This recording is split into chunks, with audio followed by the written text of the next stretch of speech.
Kid tested, Politburo approved. Did you all see the Uvalde police enlisting bikers to prevent media from covering children's funerals? Absolutely disgusting. The whole police department should be disbanded.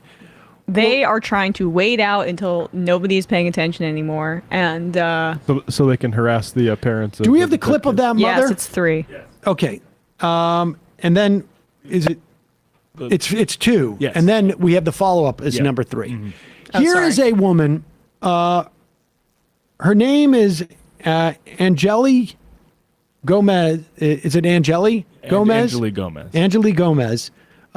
She is a mother of a couple of the Uvalde kids in Texas. She was the one who jumped the fence after being cuffed by the Uvalde cops when she was trying to get her children out because they were trapped in the school with the gunmen. And then here she is speaking to the media. Right away as I parked, U.S. Marshals started coming toward my car saying that I wasn't allowed to be parked there. And he said, well, we're going to have to arrest you because you're being very uncooperative. I said, well, you're going to have to arrest me because I'm going in there. And I'm telling you right now, I don't see none of y'all in there. Y'all are standing with snipers and y'all are far away. If y'all don't go in there, I'm going in there. He immediately put me in cuffs.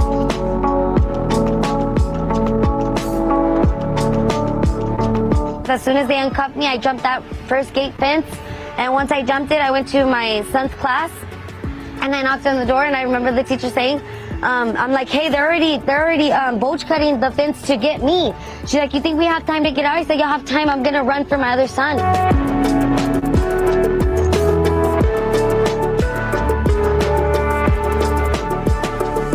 So I start yelling and I'm being a cooperative and I'm like, well, y'all aren't doing what are y'all doing? Y'all ain't doing.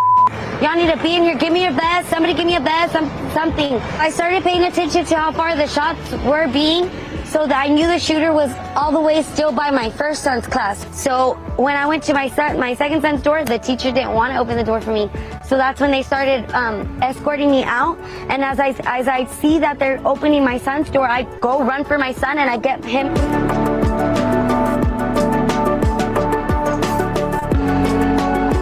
While you were inside the school, did you see officers inside the school? There was not one officer inside the school when I ran to my second son's class. There was not one officer.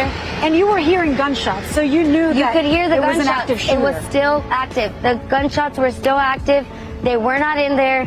There was no one in there. If anything, when I pulled out, my car was closer to the school than where the snipers and everybody that was laying on the ground were.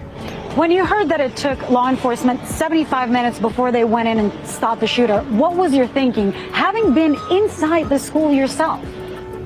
I don't know. I was just thinking that they could have saved many more lives. They could have gone into that classroom and maybe 2 or 3 would have been gone, but they could have saved the whole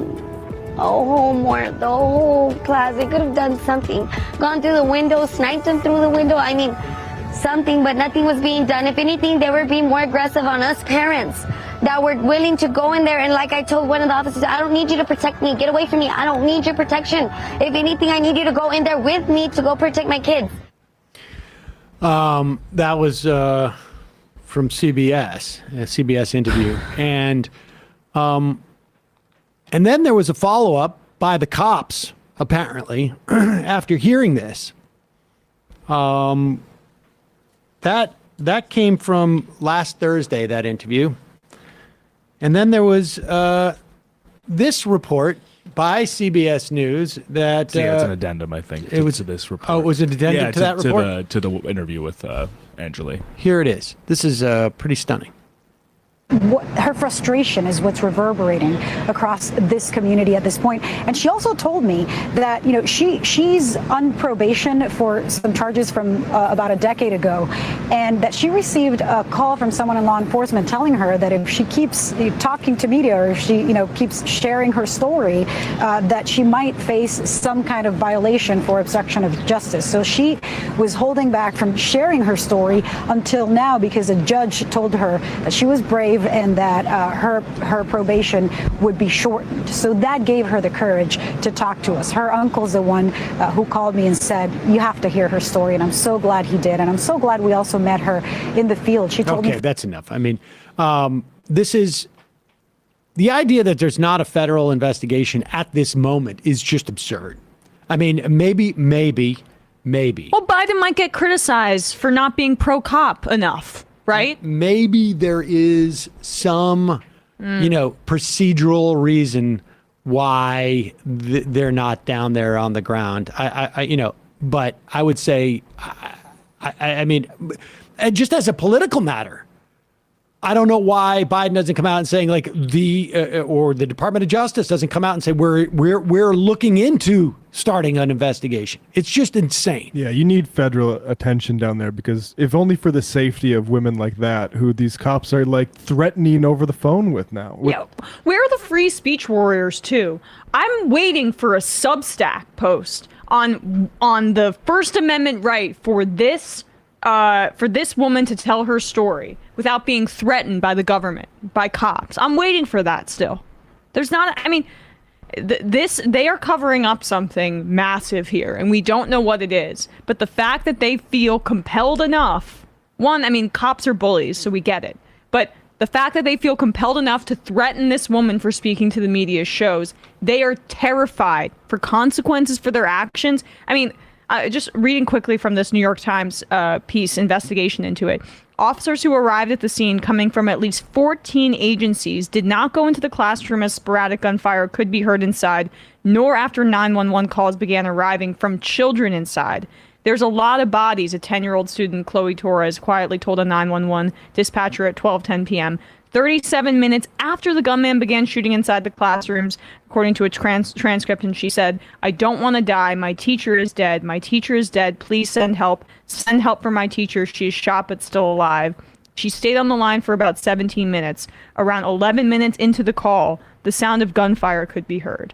So it's just corroborating evidence after corroborating evidence that they stood outside and did nothing and were way more worried about parents breaching the yellow tape that they had put up and being in the wrong area than they were actually doing their jobs.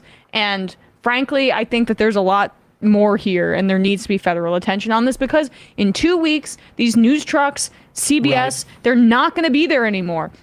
And cops are going to be able to deal with normal players in Uvalde and in the surrounding areas. And that's what they want. They're not used to this kind of heat. But this happens in less extreme instances all over the country with police.